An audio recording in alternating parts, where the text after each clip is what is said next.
ভাই আপনি কয়টা গরু মারা গেছে? ভাই 2টা গরু মারা গেছে আর 2টা ছাগল।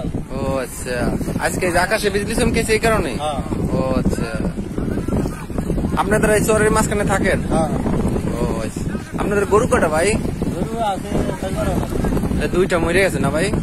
ও আচ্ছা, আর ওই 2টা কি ছাগল? ও আর 2টা ছাগল? ও আচ্ছা।